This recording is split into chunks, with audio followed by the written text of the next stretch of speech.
Here is how to save WhatsApp photos automatically to your gallery. So let's get started. First, open WhatsApp on your phone.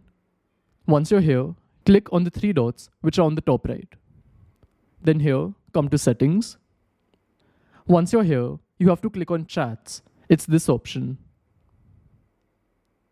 Then under chat settings, just select the second option, which is media visibility. And once you enable this, they've said that they will show newly downloaded media in your gallery. So from now on, any photo or video that you download will automatically show up in your gallery. But this is for media you receive in the future. Let's say you want to download some media that you've already received. Then to do this, just go back. Then here, just find the photos or videos that you may want to download.